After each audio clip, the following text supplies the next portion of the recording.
अनादि विशेष में आप सभी का स्वागत है। मैं हूं आपके साथ स्मिता। आज अनादि विशेष में बात करेंगे किसान ही सबसे महान। आज राष्ट्रीय किसान दिवस है और ये कहा जा सकता है कि भारत की तकदीर किसानों ने बदल कर रख दी है।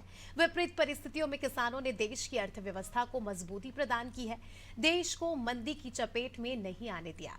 हरित क्रांति आने के बाद कृषि उत्पादन के नए कीर्तिमान स्थापित किए गए। देश की 50% कार्यशील जनसंख्या को रोजगार प्रदान किया। जब जब देश पर संकट आया, किसानों ने देश को संकट से बचाने की भरपूर कोशिश की। आज भारत दुनिया में दूसरे नंबर का कृषि उत्पादक देश बना है। दुनिया में कहीं भी खाद्यान्न की कमी हो या अकाल पड़े तो दुनिया भारत की तरफ देखती है। दुनिया को मालूम है कि भारत उनका पेट भर सकता है और ये संभव हुआ है किसानों के पुरुषार्थ के कारण। आज अन्नदाता की इसी सफलता की कहानी को जानने की कोशिश करेंगे, लेकिन उससे पहले देखेंगे ये रिपोर्ट।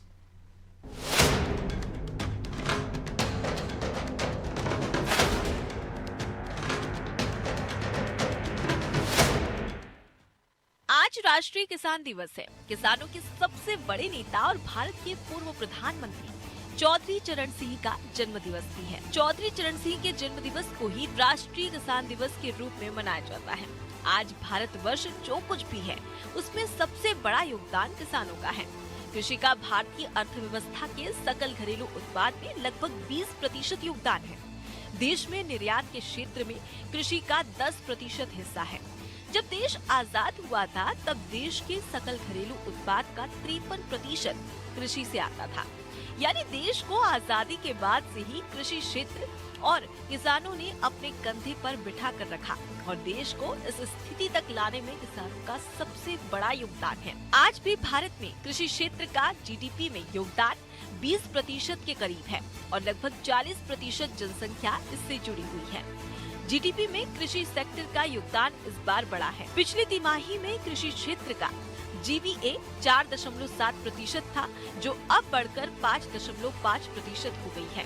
यानी अब भी देश को किसान ही संभाल रहे हैं। यदि हमारी सीमा के प्रहरी हमारे जवान हैं, तो हमारे देश के भीतर हमारी आर्थिक सुरक्षा के सबसे बड़े प्रहरी हमारे किसान हैं। कृषि उत्पादन के मामले में भारत दुनिया में दूसरे स्थान पर है। भारत 120 से अधिक देशों को कृषि उत्पाद, बागवानी उत्पाद और प्रसंस्कृत खाद्य पदार्थ निर्यात करता है। भारत में कृषि क्षेत्र सबसे अधिक रोजगार प्रदान करता है। 2018 तक भारतीय अर्थव्यवस्था में कृषि का योगदान लगभग 17% से 18% था। 2021 तक ये घटकर लगभग 14% रह गया और अब बढ़कर 20% हो गया है। 2018 तक भारतीय कृषि ने लगभग 50% कार्यबल को रोजगार प्रदान किया। देश के कुल कृषकों में से 30.33% और कृषि श्रमिकों में 40.67% महिलाएं हैं। यानी किसान इस देश का प्राण है और इस देश के जीवन के लिए सबसे जरूरी किसान है।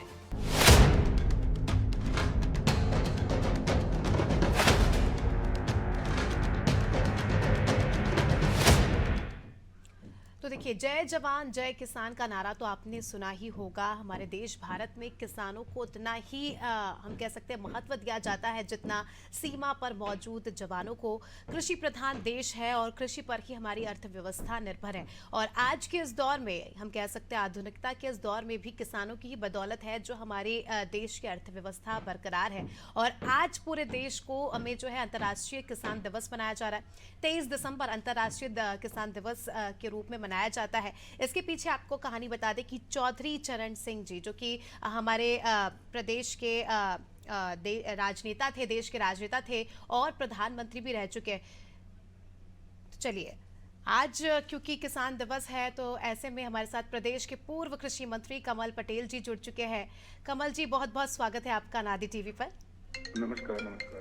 कमल जी, आज राष्ट्रीय किसान दिवस है। ऐसे में आप अगर कुछ कहना चाहे, आपने कृषि विभाग संभाला है और किस प्रकार से अनुभव रहा और देश के किसानों का आज कुछ कहना चाहे आप।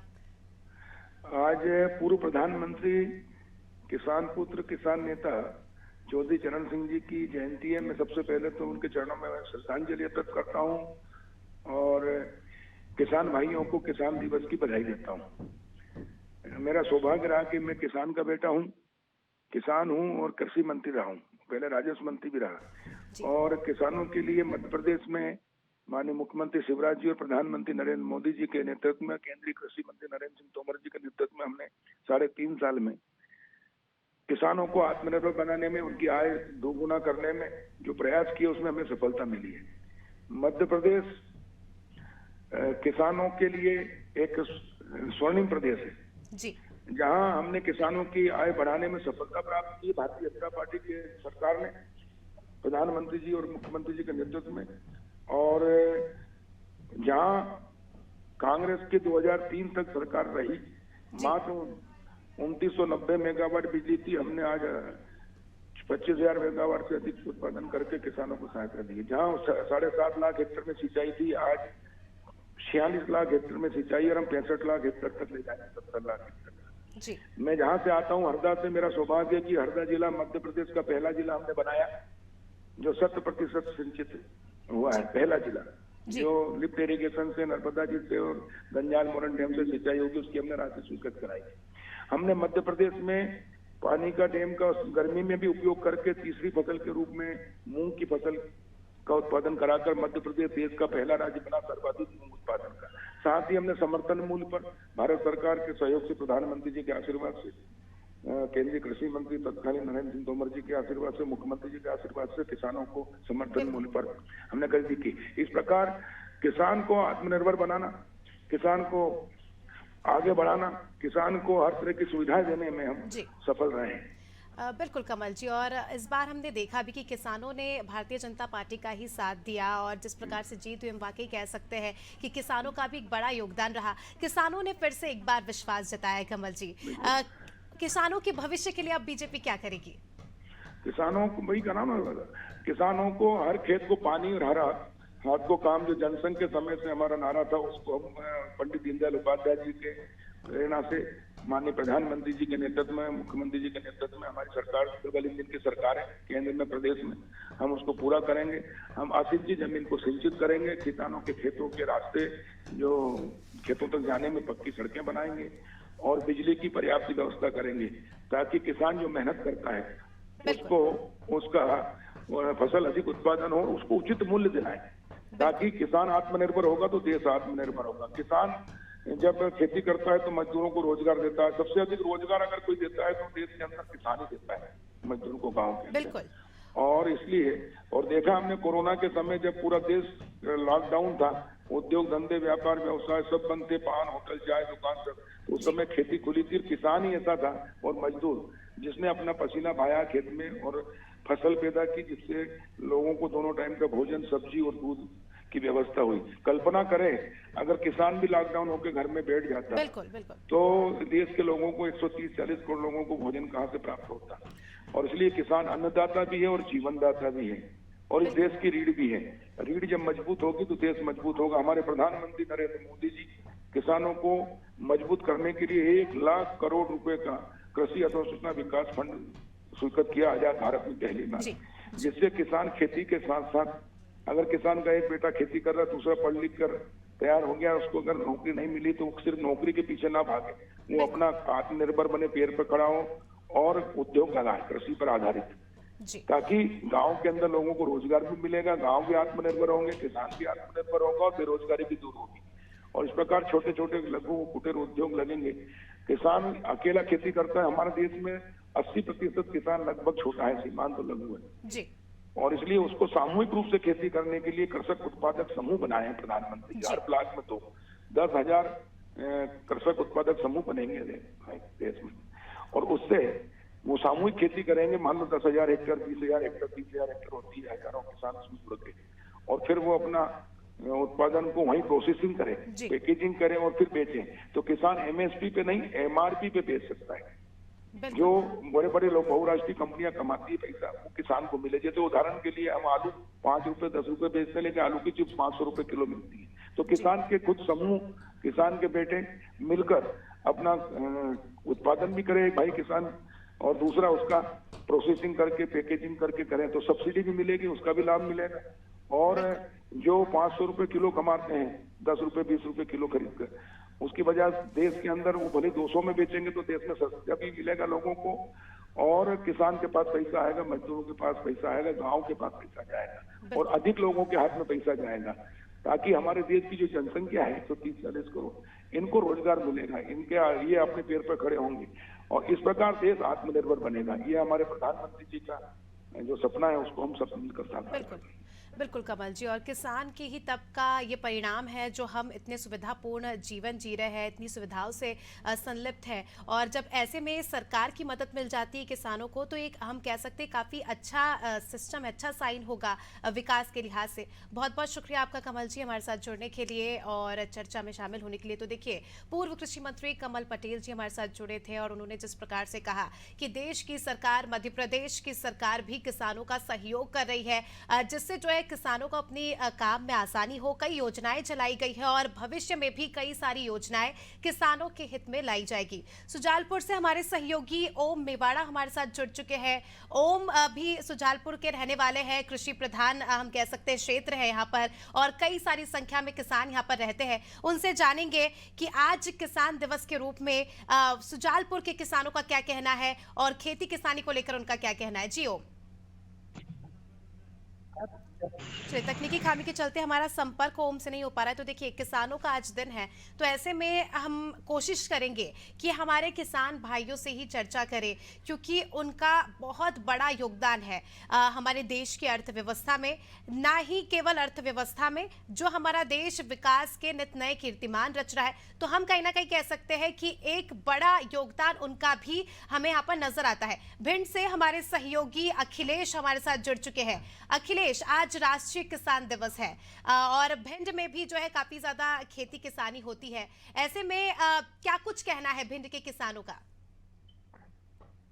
जी अस्मिता, हम बताना चाहेंगे भिंड में काफी संख्या में ज्यादातर किसान ही यहाँ मध्यम वर्ग के लोग हैं, यहाँ पर बिजनेसमैन हैं। तो ऐसे में जो किसान वर्ग के लोग हैं लगातार किसानी से ही अपना रोजगार चला रहे हैं और किसानी से बच्चों को पढ़ाना, किसानी से ही अपना सब कुछ धंधा पानी है, जो घर का राशन वगैरह सब किसानी से ही कर रहे हैं। बड़ी संख्या में यहाँ पर किसान रहते हैं। ऐसे में आज जो चौधरी चरण सिंह है उनका जन्म दिवस किसान के रूप में मनाया जाता है। तो ऐसे में किसानों के लिए आज एक बहुत ही ऐतिहासिक दिन है और खुशी का दिन है। भारत वर्ष जो देश किसानों की काफी अर्थव्यवस्था किसानों से चल रहा है। ऐसे में भिंड की अगर हम बात करेंगे तो भिंड जिले में ज्यादातर किसान ही है और किसान अपना रोजगार है वो किसानी से ही चला रहे हैं, चाहे वो अपनी घर का राशन हो या अपने बच्चों को पढ़ा लिखा रहे हैं या कई ऐसे काम धंधे हैं जो किसान अपने ही पैसों से कर रहे हैं और काफी अर्थव्यवस्था है। हमारे पास किसान भी खड़े, उनसे हम जानेंगे। जी बताएं, आज जो किसान दिवस है ऐसे में आप क्या कहना है? किसान किसानों को ही पूरा अर्थव्यवस्था चल रही है। किसान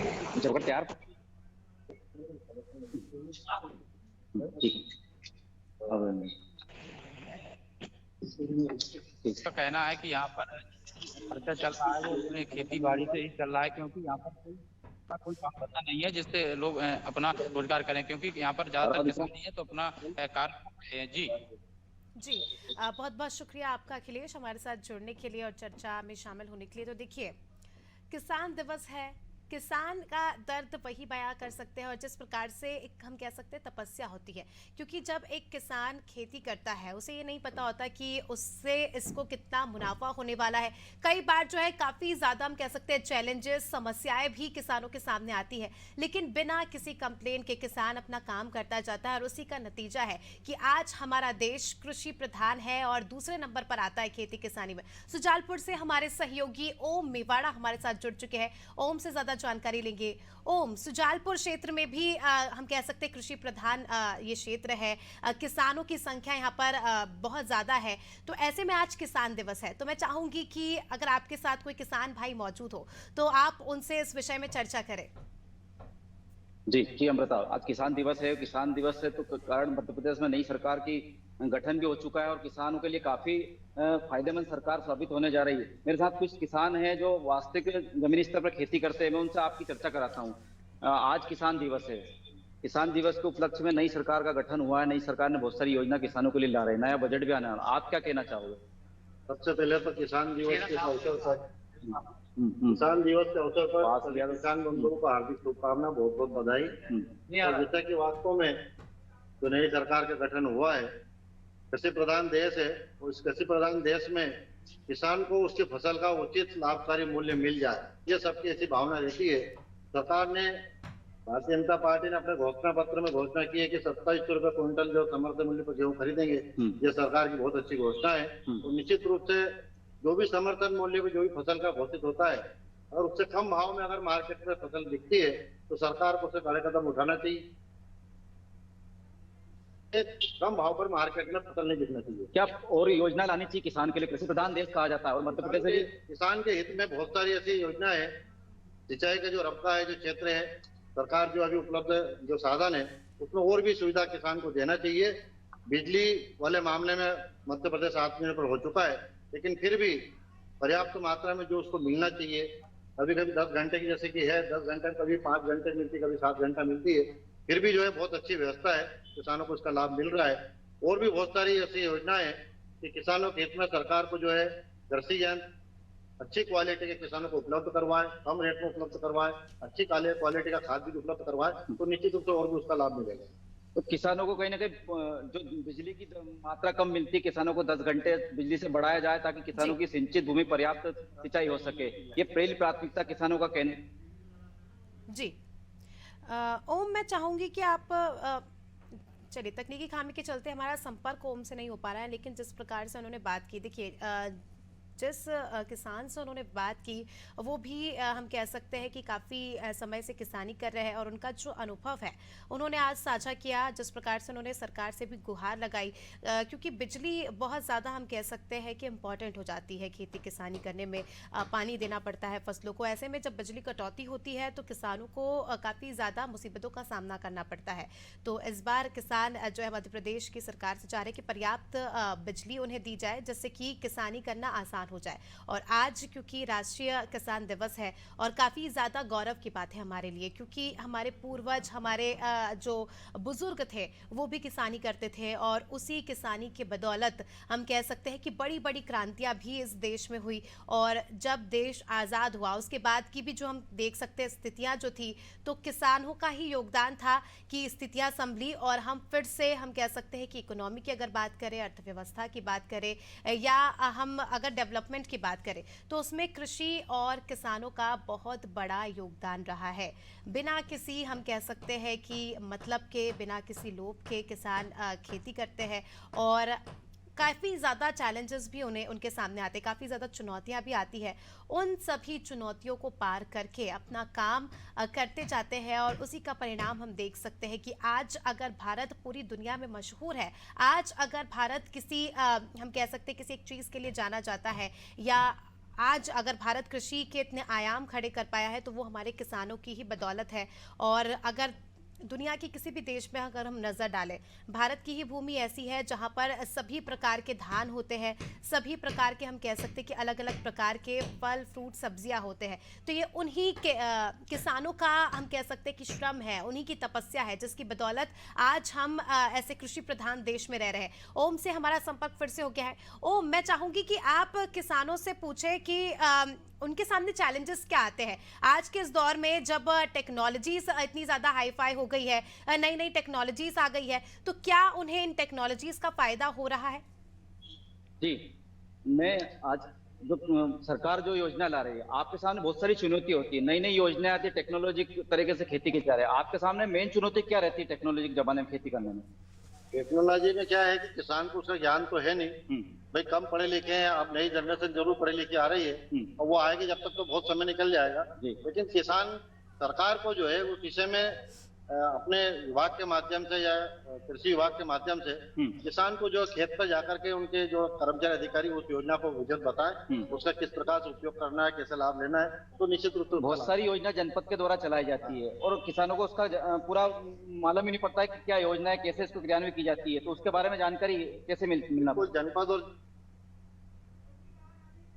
उसके माध्यम से हम पंचायत में डोर टू डोर हर किसान से जुड़ सकते हैं। अच्छा, जनपद पंचायत का जो है जो भी कर्मचारी कृषि विभाग वहाँ अलग बना है, वहाँ के कर्मचारियों का ऐसा दायित्व है कि उनको जाकर के किसान को समझाइश समय समय पर देना चाहिए। जो भी सरकार की योजनाएं निकले तो कागज पे नहीं चलना चाहिए, धरातल पर अगर उसको ले जाना है तो आपको वहाँ गाँव में जाके फील्डिंग करना पड़ेगी, तो निश्चित रूप से उसका लाभ मिलेगा।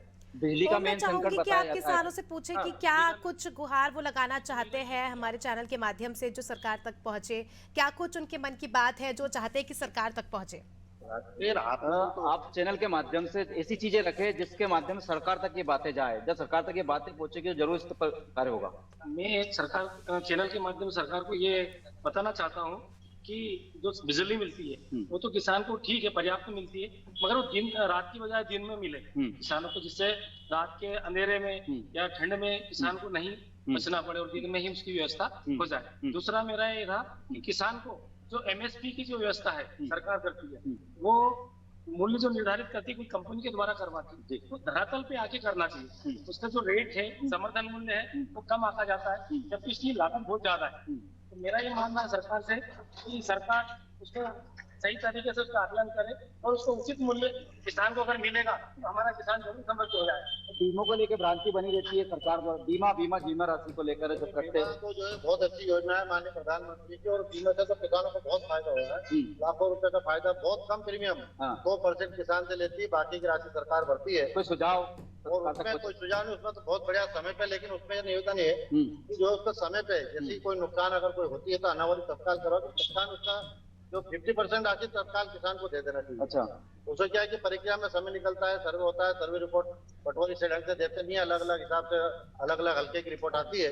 उसके कारण से कई हल्के में तो नुकसान होता है, कई में नहीं होता है, और फिर उसमें खेतवारी जो है वो भाई जो सर्वे की जो रिपोर्ट है उसका किसान का, जिस किसान का नुकसान हुआ उसका सर्वे और उसका लाभ मिलना चाहिए। तो किसानों का चैनल के माध्यम से सरकार तक संदेश है कि कहीं ना कहीं जो किसान फसल बीमा करता है वो लॉस होता है तो उसका तत्काल अनावरी कर देनी चाहिए, किसानों को 50% राशि तत्काल सरकार को देनी चाहिए, ऐसा किसानों का कहना है चैनल के माध्यम से। अमृता, चलिए, बहुत बहुत शुक्रिया आपका ओम, आपने किसानों से बात की और हमारी भी यही उम्मीद है, हमारी भी कोशिश है कि किसानों ने जो बातें रखी थी कि आज राष्ट्रीय किसान दिवस है, ऐसे में किसानों ने उनके सामने आने वाली चुनौतियों को हमारे समक्ष रखा, चैनल के माध्यम से सरकार से गुहार लगाई। तो उम्मीद है कि सरकार भी किसानों की इन बातों को ध्यान में रखकर आगे कई बड़े फैसले करेगी, क्योंकि मध्य प्रदेश सरकार हमेशा से किसानों के साथ रही है। हम बात अगर पहले की भी करें, जब जो है जितनी भी सरकारें आई उन्होंने किसानों के लिए अलग अलग योजनाएं लाई, और उसी का नतीजा है कि मध्य प्रदेश भी हम कह सकते हैं कृषि बाहुल्य प्रदेश है, और मध्य प्रदेश में भी किसानों की संख्या काफी ज्यादा है। उम्मीद है कि सरकार किसानों की इन परेशानी, इन चैलेंजेस, इन चुनौतियों पर काम करेगी, और आने वाले समय में हम हमारे राज्य ही नहीं बल्कि पूरे देश के किसानों को सशक्त रूप में देखेंगे, और वो भी जो है कामयाबी के नित नए आयाम छुएंगे, हमारी उम्मीद है। ऐसे में आप सभी किसानों को भी, जो भी हमारे चैनल के माध्यम से आज हमें देख रहे हैं, उन्हें भी राष्ट्रीय किसान दिवस की हार्दिक हार्दिक शुभकामनाएं देकर इस प्रोग्राम का यही हम अब अंत करेंगे। दीजिए मुझे इजाजत, देखते रहिए अनादि टीवी। नमस्कार।